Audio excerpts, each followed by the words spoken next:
수메르 문명의 특징으로서 이제 도시국가를 아까 제가 들었습니다. 그래서 이러한 도시국가라는 게 그 어떤 형태를 취하고 있었느냐?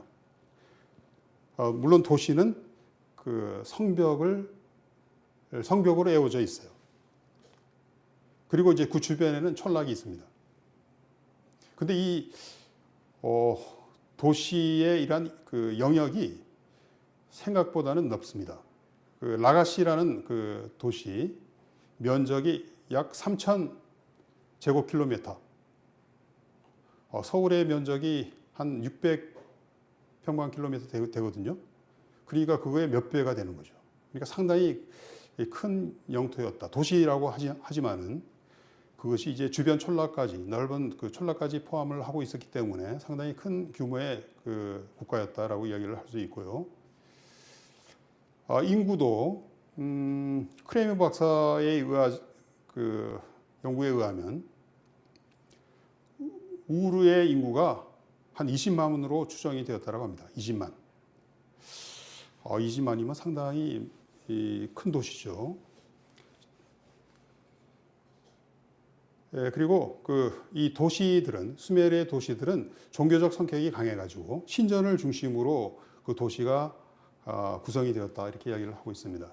그래서 이 도시의 중심에 신전이 우뚝 서 있는데, 그러한 신전들이 보통은 이제 지구라트라는 그 모양으로, 그 이름으로 불리는 그런 그 신전의 모습을 하고 있습니다. 여기 이제 지구라트, 우르크에 지금 남아있는, 이제 물론 그 무너져 가지고 원래의 모습은 아니지만 그래도 그 대체적인 형태는 우리가 그 파악을 할 수 있습니다. 지구라트, 우르크의 지구라트. 그 다음에 이제 그 아브라함의 고향이었던 우르 지역에 이제 그 지구라트도 있습니다. 저거는 최근에 이제 그 지역에 있던 그 지구라트를 그 사담 후세인 시대에 사담 후세인 대통령이 이제 그 다시 이제 재건을 했다 할까요? 그렇게 해서 지금 그 우르 유적지에 그 우르의 지구라트 모습이 보이고 있습니다. 가까이서 찍은 사진입니다. 요건 그 벽돌을 가지고 이제 쌓아서 만든 이제 건물이죠. 그리고 이제 그 수메르 도시들은 그 도시마다 이제 자기들의 수호신이 있습니다. 그래서 아까 제가 말씀드린 이제 그 니푸르, 가장 그 수메르에서 가장 중심되는 어떤가는 신이었던 엔일 신의 신전을 갖고 있는 니푸르, 그리고 우르에는 그 달의 신인 난나, 여신이 아니고 남신입니다.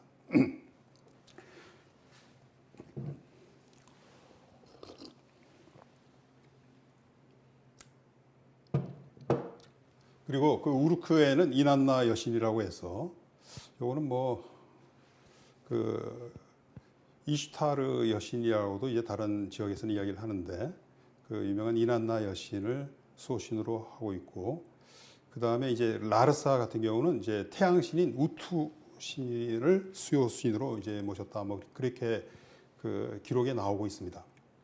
이 신들에 대한 기록은 그 굉장히 많이 남아 있습니다. 이 신화들이죠. 신화들이 이 그 문서 토판에 새겨져 가지고 많이 우리한테 전수되고 있습니다. 그리고 이 사람들이 이제 그 신전을 짓는데 그 왕들이 이제 자기가 몇 년에 어떤 누구의 신전을 지었다라는 걸 아주 자랑스럽게 기록한 기록들이 많이 남아 있는데요.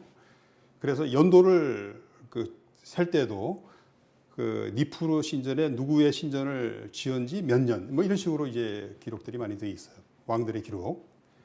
그런데 이제 그 신전을 지을 때 봉헌문을 박습니다. 이게 이제 점토로 이제 못 형태로 만들어 가지고 여기에다 이제 글자를 새겨 가지고 그 벽에다가 이제 밀어 넣는 것이죠. 이런 점토못이 이제 또 많이 그 발굴이 되었습니다. 근데 이러한 그 수메르인들이 이제 어디서 왔을까라는 이제 문제, 이게 이제 역사학자들 사이에서는 굉장히 큰 문제입니다. 예, 스메르 문제라고 하면 바로 이 사람들이 출처를 둘러싸고 이제 그 벌인 이야기, 논쟁인데요. 이거는 확실한 그 수메르인들이 자기들이 어디서 왔다라고 이야기를 정확하게 밝히면 좋은데 그런 기록들이 아직까지는 발견이 되지 않았습니다. 단지 이제 몇 가지 이 문헌들에 의하면 안산을 넘어서 왔다. 그리고 그 안산 너머에는 이제 아라타 왕국이 있었는데 이 아라타 왕국과 수메르 도시와 이렇게 싸우고 뭐 티격태격한 그런 기록들이 몇 개 있거든요. 예, 그래서 그 아라타 왕국으로 갈 때는 안산을 넘어서 아라타 왕국으로 갔다. 그러니까 이 아라타 왕국은 이것도 위치를 정확하게 밝힐 수는 없습니다만은 추정하기로는 크레이머 박사가 추정하기로는 이제 카스피해 근처로 추정을 합니다. 카스피해 근처면 이제 중앙아시아 쪽과 가깝거든요. 그래서 이 수메르인들이 아마 이 중앙아시아 쪽에서 왔을 가능성이 있다. 이제 이런 이야기를 이제 크레이머 박사도 이제 비추고 있어요. 그러나 정확하게는 뭐 증거가 없기 때문에 모른다 이렇게 이야기를 하는 거죠. 그 수메르인들의 기록 중에서 상당히 재미난 기록 중에 하나가 수메르 왕명록이라는 게 있습니다. 수메르 왕들의 이제 뭐 역대 왕들의 쭉 그 기록을 그 이름을 쭉 적고 그 사람들의 뭐 제위 기간을 적었는데 어떤 왕들 같은 경우는 몇천 년이기 때문에 이건 뭐 그걸 그대로 받아들일 수는 없겠죠. 그런데 이제 재미난 그 말은 왕권이 하늘에서 내려왔다 이렇게 기록이 있어요. 수메르 왕명록에 나오는 표현입니다. 그래서 이게 이제 뭐 천자 사상하고 이제 비슷한 것이라고 이제 우리는 봅니다. 일종의 이제 왕권 시술이기도 하고요. 유럽인들도 근대 초에, 근대 초까지 그 왕권이라는 건 하나님이 이제 내려주는 거다 이렇게 이제 믿었죠. 그래서 왕권이 신성하다라고 이야기를 한 거예요. 그러니까 왕에 대한 도전은 이건 용납할 수 없는 거고 대역죄가 되는 거고 그건 바로 그 하나님에 대한 도전이기 때문에 그건 뭐 가차없이 이제 처단을 해야 되는 겁니다. 그 왕권 신수설이고 그게 이제 기반을 둔 이제 국가가 뭐 절대 왕정이다 이렇게 이야기를 하죠. 그런데 이러한 그 왕들을 표현하는 말이 이 수메르어로 그 몇 가지가 있습니다. 루갈이라는 표현이 있고 루갈은 이제 큰 사람이라는 뜻입니다. 루갈. 갈이 이제 크다라는 뜻이라고 해요. 그 다음에 이제 엔 주인이라는 뜻입니다. 그리고 NC라고 또 표현을 쓰기도 하는데 나중에 이 NC는 이제 왕이 있고 그 왕이 이제 파견한 여러 총독들을 도시에 파견한 총독들을 NC라고도 많이 그 표현을 하는데요. 자관 그것도 뭐 왕에서 왕이란 뜻도 이제 포함하고 있는 것으로 이제 보고 있습니다. 그래서 이런 그 여러 가지 그 말들이 사용이 되었는데 이러한 그 왕들이 통치하던 도시 국가들 간에 상당히 치열한 대립과 경쟁이 있었습니다. 이게 이제 역사의 본 모습인지도 모르죠. 그 오늘날에 우리도 역시 이제 오늘날에는 뭐 미국이라든지 중국이라든지 러시아 같은 큰 그 제국들이 있잖아요. 이러한 나라들이 자기들만이 아니고 또 밑에 자기들 동맹국들을 거느리고 있잖아요. 미국은 나토도 있고 뭐 한국, 일본, 대만 뭐 이런 나라들을 동맹국으로 거느리고 있고 그다음에 중국도 이제 나름대로 또 자기들을 뒷받침하는 나라들을 거느리고 있고 러시아 같은 경우는 뭐 그 벨라루스 완전히 그 러시아에 딱 달라붙어 가지고 그 동맹 역할을 하는 그런 나라 거느리고 있잖아요. 그래가지고 이제 이런 나라들 간에 지금 이제 대립 심각하죠. 그 무역 문제 가지고도 크게 싸우고 또 이제 그 영토 가지고도 싸우고 또 인권 문제 가지고도 대립하고 그래서 참 세상이 조용하지 못하고 있는데 평화를 누리고 있지를 못하고 있는데 이게 또 언제 또 전쟁이 지금 터질지도 모른다 해가지고 우크라이나에서는 전쟁하고 있잖아요. 근데 이제 수메르인들도 이게 뭐 한두 나라도 아니고 여기 열 몇 나라였는데 이 도시들 간의 대립이 이 사람들 역사가 그런 대립과 경쟁으로 점철했다 이렇게 이야기해도 과언이 아닙니다. 자, 이 그 스메르 문명에서 우리가 이제 주목해야 할 것 중에 하나가 이 사람들이 이제 경제 생활이죠. 상당히 발전돼 있었습니다. 사유재산 발달해 있었어요. 이 옛날에는 수메르의 토지는 대부분 신전이 차지하고 있었고 왕이 차지하고 있었고 그렇게 이제 파악을 했는데 실제로 이제 이 문헌들을 분석을 해보니까 개인들이 토지나 가옥을 사고 판 게 굉장히 많아요. 사유재산이 그만큼 발전돼 있었다라고 볼 수가 있죠. 그리고 말할 것도 없이 이 교역, 그것도 원거리 교역, 그 지역 내에서만이 아니고 아주 먼 지역과 이렇게 교역하는 그런 무역 활동이 발전해 있었다라는 것을 우리가 확인을 할 수 있습니다. 특히 이 수메르 청동기 시대죠. 청동기 시대에는 청동을 주조를 하기 위해서는 구리에 반드시 이제 주석이라든지 뭐 비소라든지 이런 걸 넣어야 되는데 특히 주석 같은 경우는 아무 데서나 나질 않아요. 특히 수메르 지역은 뭐 충청도 지역이니까 광산 거의 없어요. 상당히 먼 곳에서부터 주석을 사와야 돼요. 그래서 청동기 시대에는 뭐 수메르 문명뿐만 아닙니다. 여기에만 해당되는 소리는 아니고 유럽에서도 상당히 이 장거리 교육이 발전하는 양상을 우리가 볼 수 있는데 그게 이제 청동기 문화의 이제 청동기 시대의 특징이라고 할 수 있습니다.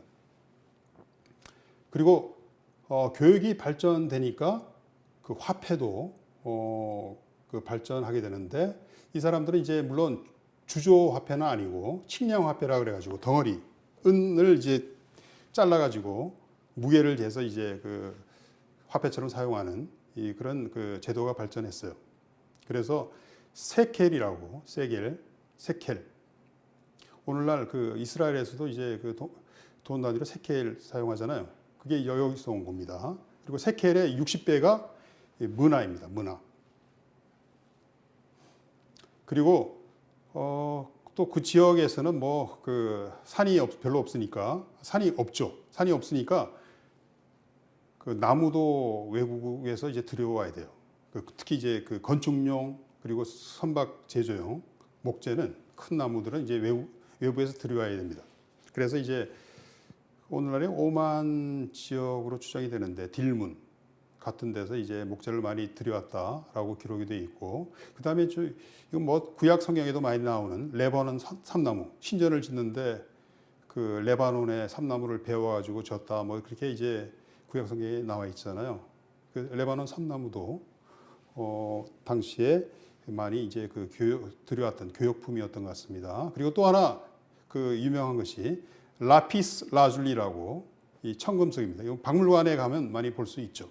요거는 아무 데서나 나는 게 아니고 상당히 먼 지역이었던 아프가니스탄에서 이제 들여온 것으로 추정을 합니다. 나는 지역이 이제 상당히 드문 보석입니다. 이제 그리고 이제 구리도 그 지역에서 생산이 안 되죠.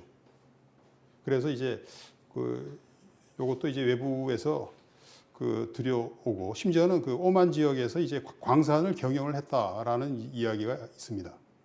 그리고 이 비문을 만드는 데 이용이 되었던 섭노감이라는 이제 암석이 있습니다. 이것도 이제 외부에서 들여왔다라고 기록이 되어 있습니다. 요 섭노감 여러분들이 이제 함무라비 법전에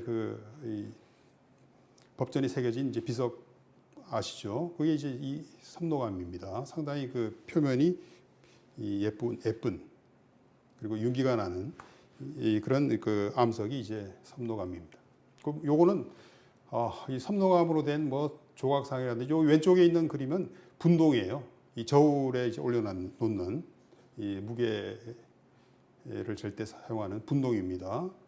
그래서 오른쪽에 이제 유명한 왕의 모습이고요. 이런 게 이제 그 섬노감이라는 이제 그 비싼 암석으로 그 조각이 되었는데 만들어졌는데 전부 다 외국에서 들여온 겁니다. 그 다음에 이제 라피스 라줄리, 파란 짙은 파란 색깔 나죠. 청금석이라고 이제 번역을 하는데 그 오른쪽에 있는 그거는 도장이에요. 원통형 도장입니다. 실린더 세일이 되는 거죠. 그래서 이걸 도장을 이제 그 진흙에다가 놓고 이렇게 돌리면 저렇게 이제 그림이 쭉 찍혀 나옵니다. 상당히 멋있는 이제 도장이 되는 거죠. 저게 이제 그 스메르인들이 발명했다 할까요? 스메르인들이 유행을 시키고 이집트라든지 여러 곳에서 이제 그대로 모방을 했던 그런 도장 형태가 되겠습니다. 이거는 이제 아까 이야기했던 레바논 삼나무, 소나무과에 속한 그 나무로서 저기 그 오른쪽에는 이제 그 나무를 켜놓은 상태입니다. 그래서 굉장히 그 모양이 예쁘고 비싼 그 제목이 되겠습니다. 그래서 그 솔로몬 왕이 예루살렘 신전을 지을 때 이 레바논 삼나무를 다량으로 이제 들여와가지고 졌다 이렇게 이제 기록이 나와요. 자, 그 청동기 시대니까 이 수메르인들이 이제 뭐 당연히 이제 이 청동 능숙하게 주조를 했습니다. 그래서 이제 그 특히 주석을 넣으면 이제 청동이 단단해지는데 그 주석은 요것도 이제 그 광성이 많은 아프가니스탄 지역에서부터 도입해온 것으로 우리가 봅니다. 그 다음에 이제 이렇게 그 사유재산 제도 발전하고 또 이제 계급으로 또 나뉘어져 있고 하니까 귀족도 있고 서민도 있고 예속민도 있고 심지어는 노예제도도 발전했거든요. 그러니까 이제 사회적 불평등, 심지어는 폭력과 불공정 만연했다라고 이건 스스로 수메르 기록에 나오는 표현이에요.